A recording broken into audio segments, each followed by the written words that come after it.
2015-16चा हा मॅटर आहे आणि त्यांनी मला बरेच इमेजेस वगैरे पाठवले होते त्यांचे प्रायव्हेट पार्टचे.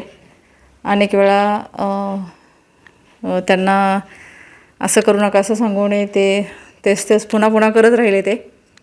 आणि त्यानंतर 27 नोव्हेंबर 2016ला मी त्यांच्यावरती FIR दाखल केली होती. त्याआधी त्यांनी मला व्हॉट्सअपला शिव्या दिल्या होत्या, अत्यंत घाणेरड्या शिव्या होत्या त्या मला माझ्या आईला दिलेल्या व्हॉट्सअपला, लिखित होत्या त्या. आणि त्यानंतर मी त्यांच्यावर FIR दाखल केली. FIR दाखल केल्यानंतर त्यांचा जामीन अर्ज फेटाळला गेला.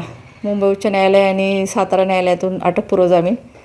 ते 10 दिवस तुरुंगात होते.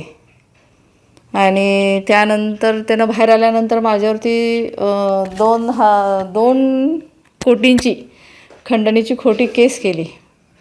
मी का जर मागितली होती तर तू आधीच करायची होती, मग मी FIR करायची तू वाट बघत होता का, असा एक प्रश्न त्यामध्ये उपस्थित होतो. तो केस खोटी आहे. त्या केसचं काय झालं आजपर्यंत मला कळलेलं नाही, पण त्या केसमुळं माझं नाव पेपरला आलं. मला तेव्हापासून त्यानं ते मला बदनाम करायचं सत्र सुरू केलेलं आहे, जे आजपर्यंत चालू आहे. आता हा झाला मागचा विषय. आता तो जे काल म्हटला की माझी निर्दोष मुक्तता केलेली आहे, तर निर्दोष मुक्तता त्याची कशी झाली की मी केस मागं घेतली म्हणून तो निर्दोष सुटला.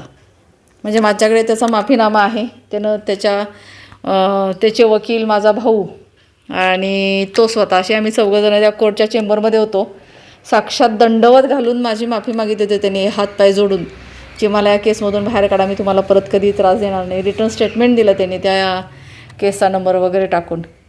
आणि अशा प्रकारे मी ती केस मागं घेतली. आणि त्यानंतर आता हा सांगतो की मी निर्दोष सुटले. आणि त्यानंतरही मला बदनाम करायचे सगळे चान्सेस तो म्हणजे एकही सिंगल चान्स सोडत नाही असं आपण म्हणू शकतो.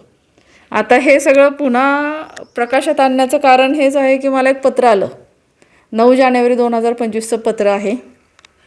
त्या पत्रामध्ये असं लिहिलं आहे, ते पत्र मला मिळालं 20-22 तारखेला. त्या पत्रामध्ये असा उल्लेख होता की मी उपोषणाला बसणार आहे. केसचा सगळा तपशील त्या पत्रामध्ये आहे, काय झालं आहे काय नाही. म्हणजे मी आता तुम्हाला जे सांगितलं ते सगळं त्या पत्रात आहे. आणि 26 जानेवारी 2025ला मी उपोषणाला बसणार असं ते पत्र माझ्या नावाने बऱ्याच ठिकाणी ॲड्रेस केलेलं होतं. म्हणजे माननीय राज्यपाल आहेत, माननीय मुख्यमंत्री आहेत, SP, कलेक्टर, मी, असं 5 जणांना ते पत्र गेलेलं होतं.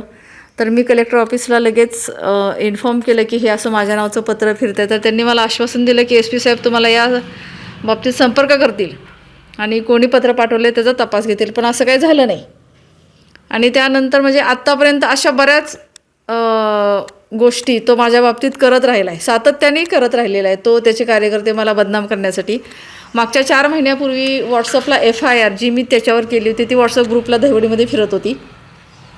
तुझा बॅनर एवढासा फाटला दुसऱ्या तालुक्यात कुठंतरी तर तुला 10व्या मिनिटाला तिथं कळतं, आणि एवढी मोठी FIR फिरते हे तुला कळत नाही का, अशा प्रकारची बदनामी केलेली होती. आणि मला हे पण अगदी खात्रीशीर सांगते की त्याच्याच कार्यकर्त्यांनी हे कोणीतरी हे पत्राचं पण केलेलं आहे. त्यामुळे SP साहेब माझ्यापर्यंत तपासाला आले नाहीत, कलेक्टरनी सांगूनसुद्धा. उलट त्या पत्राच्या अनुषंगानं ते मी उपोषणाला का बसते ह्याचा जबाब घ्यायला ते पोलीस इथं माझ्या घरी आले. आणि हे सगळं कुठंतरी थांबलं पाहिजे, माझी बदनामी थांबली पाहिजे म्हणून मी उपोषणाला बसते आहे. 17 मार्च 2025ला राजभवन मुंबई येथे मी उपोषणाला बसणार आहे.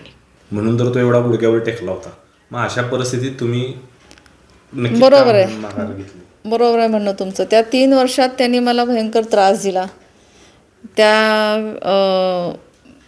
ह्याच्या पायात त्याला 10 दिवस तुरुंगात राहावं लागलं. म्हणजे मी काय विचार केला की हा इतका मला त्रास देतो आहे किंवा ह्याचे जे काय हे सुरू आहेत हे आपण हा विषय सोडून देऊ. त्यानं माझी माफी मागितली. म्हणजे मी कोर्टात ज्यावेळी गेले होते त्यावेळीसुद्धा मी सांगितलं होतं की मला लिहून द्यायचं, त्या केसचा नंबर टाकायचा, सगळं डिटेल लिहून द्यायचं, माफीनामा लिहून द्यायचा, तरच मी केस मागं घेणार. आणि त्यानंतर त्यांनी पाया पडून माफी मागितली मला तो माफीनामा लिहून दिला आणि मग मी ही केस मागं घेतली. आणि त्यानंतर मी केस मागं घेतल्यामुळं तो बाइज्जत बरी झाला आहे. म्हणजे तो निर्दोष सुटला आहे जो म्हणतोय तो. ते असं नाही, त्याला कोर्टाने असं सोडलेलं नाही आहे. पण मी काय विचार केला प्रामाणिकपणे की ह्याला झाली तेवढी शिक्षा खूप आहे आणि हा सुधरेल, म्हणून मी हे सगळं केलं. माफीनामा तुमच्याकडे आहे अजून? हो आहे.